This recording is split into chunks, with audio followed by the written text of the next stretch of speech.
1 second, Cerulean. I got you. Nothing is wrong. I'm just clickbaiting.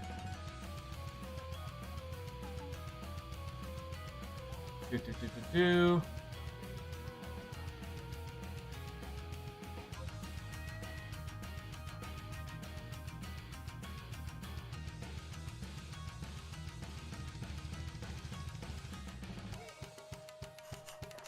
Alright, ladies and gentlemen, welcome to the Pokemon Draft League show. As you can see, this is an emergency stream because something big has happened, apparently. A match was submitted today, and everyone's freaking out, saying things like, what'd they say? Jesus Christ. This was murder for the viewers. This gave me a brain aneurysm, and they both deserve a 1-week ban. I can't go through that again. So we're gonna watch that, and there's a few other matches that I'm fucking... Okay, hold up. I thought I was streaming my stream key for a second. Let's minimize that window. Okay. So, when we streamed on Sunday, like, most of the matches weren't yet submitted. So we're just gonna go through and look at the matches that have been submitted since then. Let's take a look. First of all, I think it's only fair to the viewers if we start off right away with the match everyone is talking about.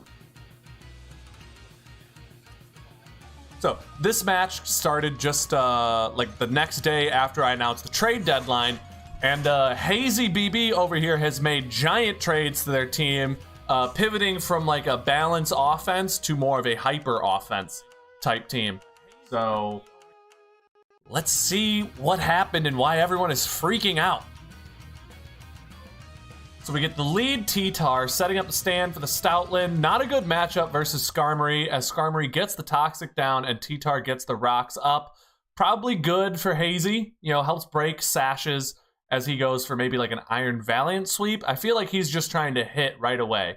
Okay, so Iron Valiant comes out. Looks to be maybe a choice spec set, which is very popular. So Iron Valiant is not revealed a booster energy, but it has revealed Life Orb. So he's going to be able to just keep spamming this Toxic and maybe hitting someone else.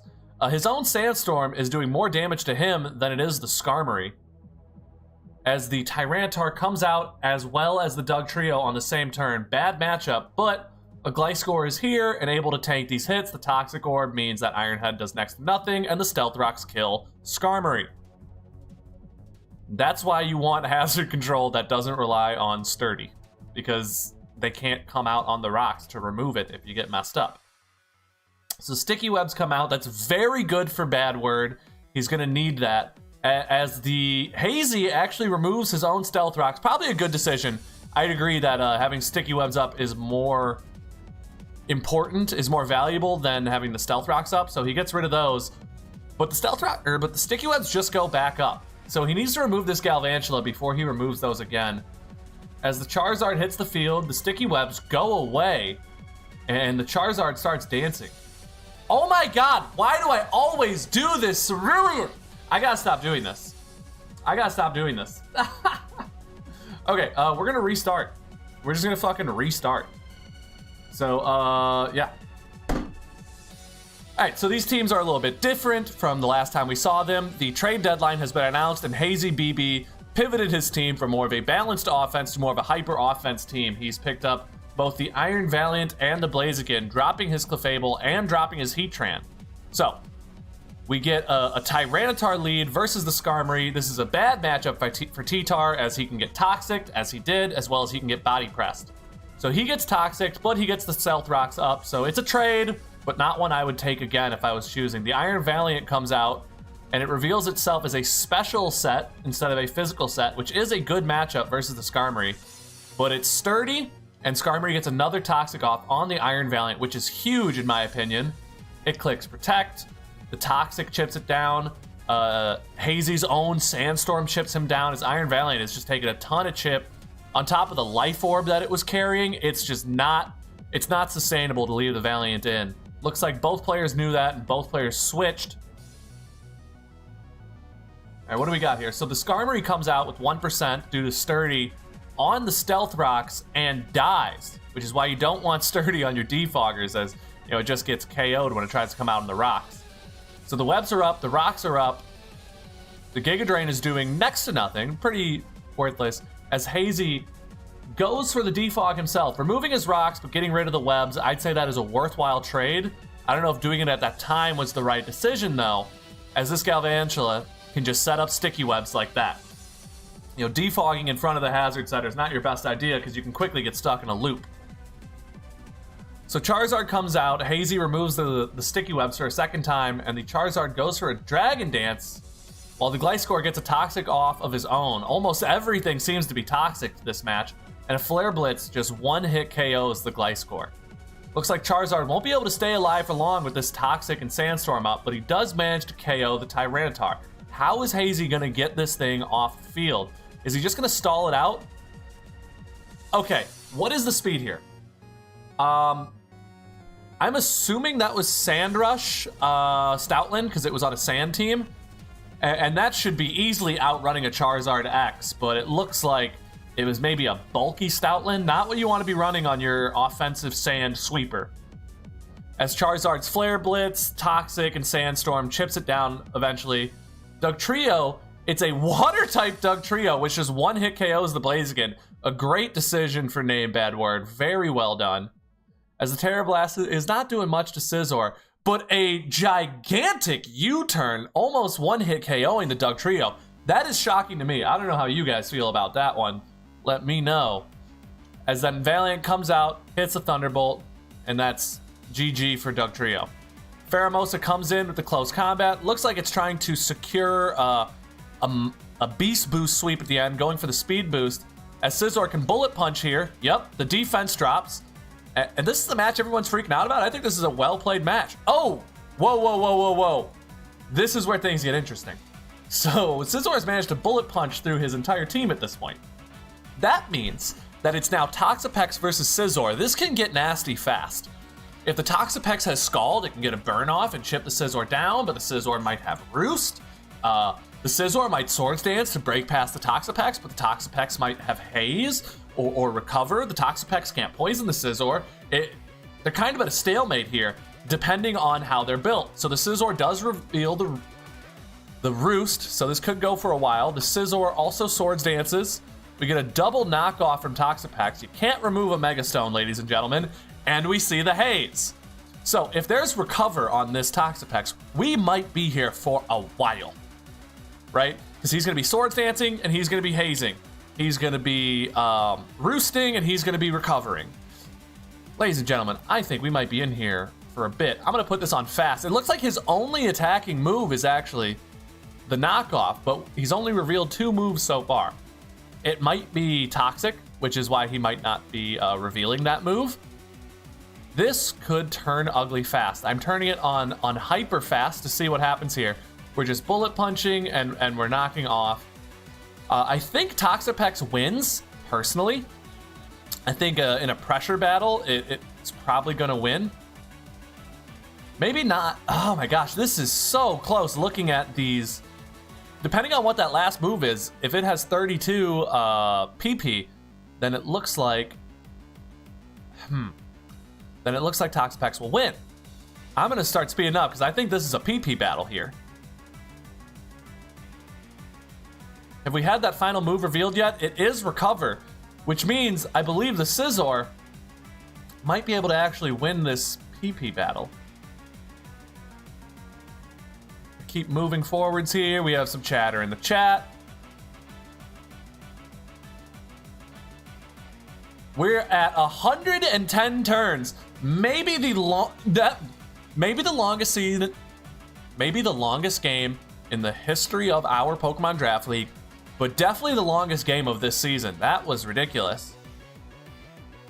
And then they're asking if they want to play Counter-Strike in the chat. Good sports. GG's, gentlemen.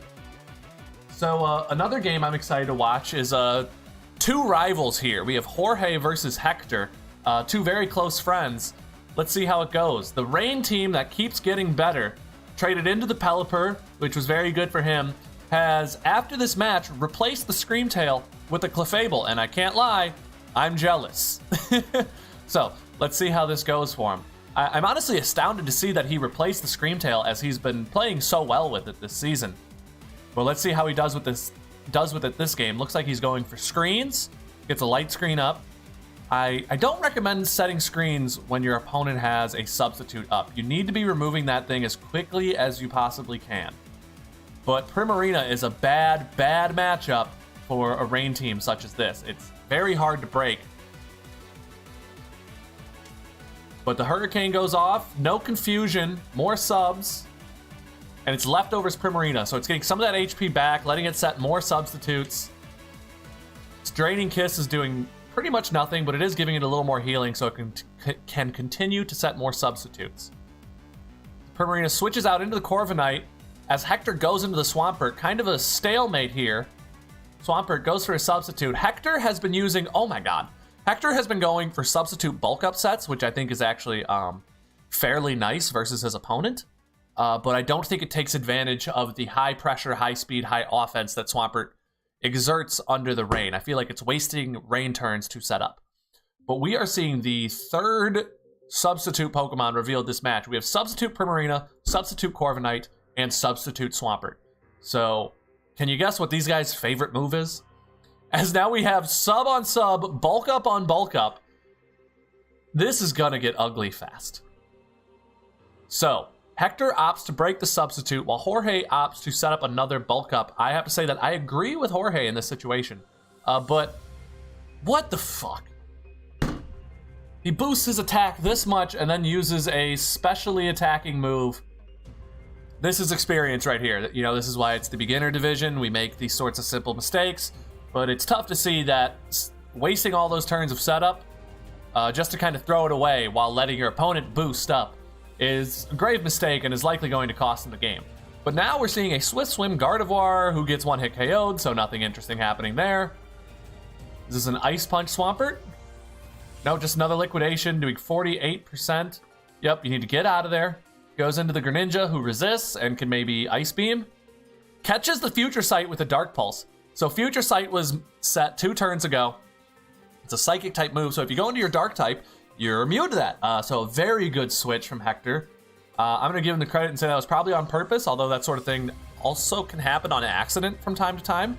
Because I think in both situations, that was the best switch for Hector. So that was very good. We get an Endeavor, which is doing huge damage. The right decision to switch out the Aeron, I'd say. It does not match up well versus Urshifu Rapid Strike. It's one of the worst matchups for Aeron ever. And there's a lot of bad matchups for Aeron. We get Dark Pulse, KOing the Pelipper, but the rain is up, and it looks like this is doom for our friend, the Acquitted Ace. Aeron Jaeger gets the sturdy proc, goes for the Endeavor, drops to 1%. The Shell Bell triggers back up to full. Do we get a Sandstorm here, getting rid of the rain? We do get a Sandstorm, and I do get a Greninja KO. So your Urshifu comes out, hits him with the Surging Strikes, and ends it. GG's, that was a good match. Yo, Tyler, welcome to the stream. How you doing today, man?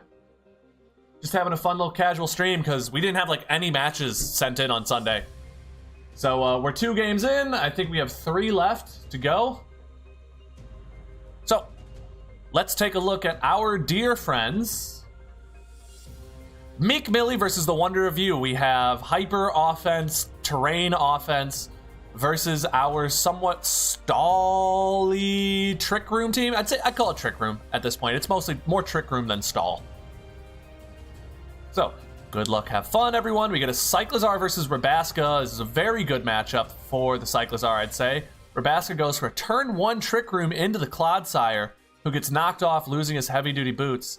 Is this some sort of offensive Clodsire? It seems like a waste to set up the Trick Room only to go into a defensive Mon. But I'll say he's doing a good job of getting up his spikes, getting the Toxic down on a Pokemon such as Mantine. You really want to get Toxic down on bulky Pokemon like this, especially versus an opponent like Meek Millie, who doesn't really have good status control. He doesn't. I don't see an Aromatherapy. I don't see a Heal Beller. Maybe on the Slurpuff, but we know that Meek Millie has a habit of liking the Belly Drum Unburden set. As Cyclizar is just knocking off the Wonder of You's entire team, he's just getting no items, no heavy-duty boots, no Black Sludge, no Leppa Berry. Cyclizar is putting in tons of work just knocking off, but He finally gets KO'd. We get the Iron Bundle out versus the Clodsire. A dangerous decision, I'd say. Likely going for a freeze dry here. Wonder U goes into his Slowking Galar. I think that's a good decision. As the Ditto comes out, copies the Iron Bundle, one of the most threatening Pokemon, into the Mantine. Water Absorb, look out, Wonder View. Intelligently clicks the freeze dry and gets a big KO on one of the biggest walls that his opponent has. This is looking very good for the Wonder View, a player who doesn't often perform that great, but is definitely performing at the top of his game in this match. Catches the Volt Switch with the ground type, doing very well. This is honestly a really cool match so far. We get a Toxic down on the Tangrowth. The Wonder View doing incredible, making me so proud right now, actually. Recovering, I mean, his team doesn't have a lot of items, but health-wise is doing great. He's got control, you know, he's got that Spike Up, punishing Meek Millie switches. Especially because he has no one immune to spikes. You know, in this situation, I'd rather have a Spike Up than a Stealth Rock.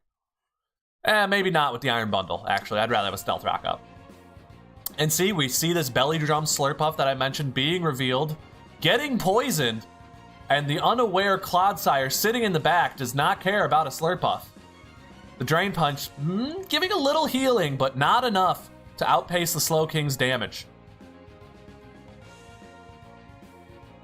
So, Hydro Pump into the Clodsire. Is it a Water Absorb? Oh, the Freeze Dry doing big damage to the Clod. Iron Bundle not even taking that much damage. Back into the Slowking, whose Regenerator is actually out healing the Iron Bundle right now, so he's doing very good with that. Into the Ditto, copying the Iron Bundle, hitting him back with the Freeze Dry. The Ditto looks very threatening in this position. I'd go for the Freeze Dry as well, doing 59%. And then who does he go to end the game? But the Slowking Galar, gotta say, massively disagree, but looks like I was wrong. He doesn't lose a Pokemon, he gets the KO, and an almost perfect game, 5-0 for the Wonder View. Maybe his game of the season. Very impressive. What do you guys think? Is that the best we've seen the Wonder View play all season? I think that was good stuff. That was very good stuff. I'm actually going to send him a message right now.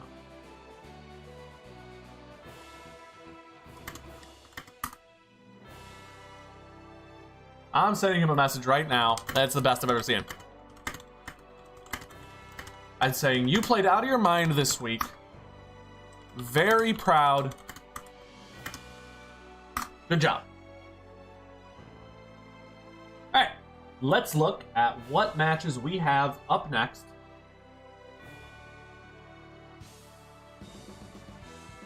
All right, we have the Zelda match and the Cowboy match in the works, so let's pull up the Zelda match. Just 1 second. I have a message from... He said, thank you. So, yeah, he played really great. That was a fun match for me to watch. So, we have Zelda, who recently made some trades, I believe, but I don't think they had taken place yet. Versus Goof Meek, who has been turning his record around. I believe he's undefeated, or maybe 3-1 since he traded for the Chi-Yu and traded for the Regieleki and traded for the Swampert. So he's playing well. Let's see if he continues that trend. We're going to put him in the bad guy's side for playing so well. We get a Mawile lead versus an Orthworm. Interesting. Brick Break doing that much damage to Orthworm is honestly impressive to me because that's not a stab move, but you gotta remember, Mawile is just a powerhouse. Just raw stats from that huge power, you know? And then another Brick Break, the Sucker Punch, yeah. Well done handling the substitute setter so early. That's gonna be very good for him. Lantern taking huge damage, but with Mega Mawile down, Zelda definitely has a chance. That's one of the scariest Pokemon on Goof Meek's team behind the Chi-Yu. And honestly, I'm loving Goof Meek's team more and more every week that I see it. I don't know if it's the best team in the league, but it definitely looks like a fun team to pilot. So, we get the Clanger Soul Blaze into the Registeel. Getting that Omni boost, but that's a resisted attack, and it's just not doing much.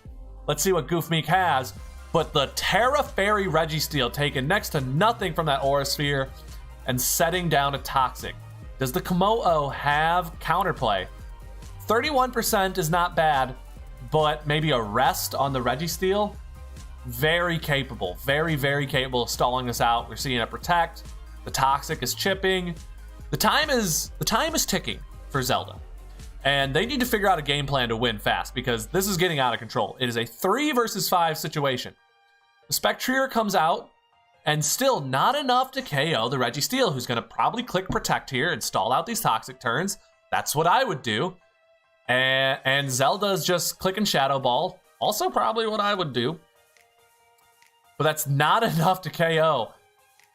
44%. Toxic is going to do massive chip. It's going to Protect. Okay, good job on Zelda for switching out. The Protect goes off.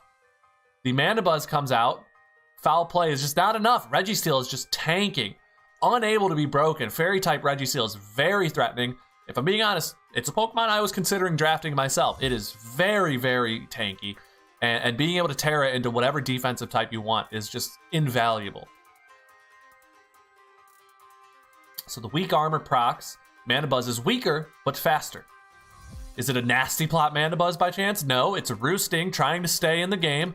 A good decision. The Torkoal comes out. What does the Mandibuzz do? But foul play, doing, again, nothing. Zelda has kind of, I don't want to say she's exhausted their offensive options because obviously there's a freaking Spectrier and an Altaria sitting in the back, but it doesn't have a lot versus this. We get the Terra Fairy Altaria. Hitting it with the Play Rough and still just 7%. Well, it is a resisted attack, so that makes sense. But geez. And then the burn, it's doing even less now. And the clock is ticking. This game's a wrap unless we see just the craziest Spectrier sweep I've ever seen in my life. Which, if it's Scarfed, it could. It just might. Right? Like if it gets a KO on the Registeel into someone else, but all he has to do is either go into like maybe a Mirror Coat Swampert or a Dark Pulse Chi-Yu, and it's over. Unless, you know, he somehow lets the Spectrier get the Grimnay boosts to be able to power through those opponents. But the Toxic is down, and the Reggie's too fast, and Zelda just didn't have a chance. Let's be honest. Goofbeak is turning his record around, playing incredibly. You got the Wonder Review next week, huh? How you feel about that matchup? Feeling confident? Well, how we doing in the chat today, fellas? Let's start a poll. I think we only have one match left, so I hope you guys are excited. We have Thomas, aka Cowboy Swanson, versus the Amateurs Only. You know, normally both these players have a habit of playing their match and then messaging me, "Oh my god, I can't believe I lost. Oh, can you believe this piece of shit?" Or, "Dude, I fucking beat his ass." It's like, but this week, neither of them messaged me. So I'm very excited to see. Both these players are having their best seasons yet. For being honest, Amateurs Only record might not be reflecting it, but I think he's playing at a very high level. And Cowboy is tied for first place in the entire league right now. So let's see how this goes. We get the lead Meowscarada versus the Frostmoth, who's likely going to Terra here. But huge chip damage definitely harms it. And maybe that's a Specs. I'm betting right now that is Specs Frostmoth, which is cool. Very cool, actually. Because there's no way an Ice Beam should be doing 33% to a Rotom Heat unless it's Choice Specs. And, like, no special investment. So, Cowboy catches the Volt Switch with his Ground-type Hippowdon, who does get burnt. And gets the Stealth Rocks up in return. Body Press doesn't do much. Considering Thomas plays Cerulean, I think there's a good chance I finish first in the league. I just need to have a better differential than Thomas. I agree. Yeah, totally possible. Body Press Hippowdon's pretty cool. I haven't seen that before, but that's nice. I didn't know he got Body Press last generation. We get the Wish off. Who does he pass it off into? Uses it to safely switch into the Goldengo. Very well done. Goldengo goes for a Thunder Wave, slowing down the Charizard Y. Very nice. Very, very nice. Nasty Plot goes up. Oof. Goes for a second Nasty Plot in the face of a Charizard. Amateurs Only is playing a dangerous game right now. But gets a second Paralysis. Goes for a fourth Nasty Plot. What sort of plan does he have? It's the Akaberry Goldengo, designed to tank that fire attack. Very well done. Gets a quadruple boosted Goldengo versus the unaware Dondozo, who does not care about these boosts. Goes for a Hex and does no damage at all. Switches out the Goldengo, protects it. You should have just went for the KO on the Charizard. You should have just went for the throat, but you boosted up too high in front of a Pokemon who doesn't care, that being Dondozo. So we get a knockoff, knocking off the Life Orb on the Magearna. Very good, very good. Don't let the Alomola die here. Goes into the Diancie, takes the Thunderbolt very well. What does he do with the Diancie here? So the Flash Cannon comes off. Extremely tanky Diancie is quad weak and still manages to get Stealth Rocks up. So the Soul Heart boosts Magearna's special attack. The Rotom Heat comes in. If I'm him, I'm just overheating in this position. As he does, catches the Hippowdon. Gets a heal from the Eye of Papa Berry. Ooh. As the Hippowdon goes for the slack off. See, I would have considered just overheating a second time and trying to finish that thing off. But now both players likely going for heals here. As I'm expecting the Wish went off last turn, so is he going to keep the Alomola? Alomola goes for the Protect, trying to keep the Wish for himself. But now it's in danger in front of this very, very offensive Magearna, who gets a Soul Heart boost off the Goldengo KO. It's not looking good for the amateurs. Goes for a Flower Trick here. Critical hit, but doesn't secure the KO. As we see another special attack boost to the Magearna. I'm probably going into the Naganadel here, maybe with like a fire type attack. Could be very good. Another overheat. Is this the end? Electro Web. Oof, that's not good. Maybe another overheat. How about we overheat? As the slack off comes out again, yeah, he could have overheated and got rid of it right there, right then and there. Frostmoth comes out, gets liquidated, and gets KO'd. So now it's a 3-on-5. It's not looking great, but you know, you could never count either of these players out. That's what we've learned so far this season. Thunderbolt gets revealed, gets the KO. Go into the Naganadel and just kill this thing. As he goes into the Alomola. He always loves to play slow at the end of these games. The Thunderbolt keeps him alive. 4%. Protects. Does he still have leftovers for recovery? What are you doing? What are you doing? Oy vey.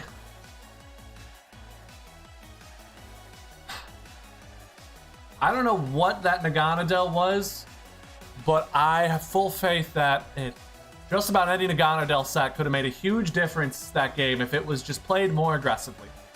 I mean, let's look at times. Right, so let's look at times that he lost a Pokemon and if Naganadel could have gotten a KO. So, Diancie goes down. Go into a Flamethrower Naganadel. Instead goes into the Rotom Heat. Where do we lose? Goldengo goes down. Go into a Flamethrower Naganadel. Meowscarada goes down. Go into your Flamethrower Naganadel. You need to aggressively play Pokemon such as Naganadel. It's not just a sweeper, it's a pinky promise that if you try to attack me, I will murk you. Nobody on this team wants to take these hits. Maybe the Dondozo, but you know, that's what you pack a Thunderbolt for or something like that. Anyway, that's it for the emergency stream, ladies and gentlemen. Thank you for coming. Hopefully plan to get some uploads out by the end of the day. Yeah, that's it. Sorry, did I say end of the day? No, I want to get some uploads out by the end of the week, but honestly, I've just been mad stressed out this week and have not edited anything from Sunday. And also there wasn't much good stuff to edit, but now I have some more content, so hopefully we're going to get at least 2 videos out before Sunday. See you next week, guys.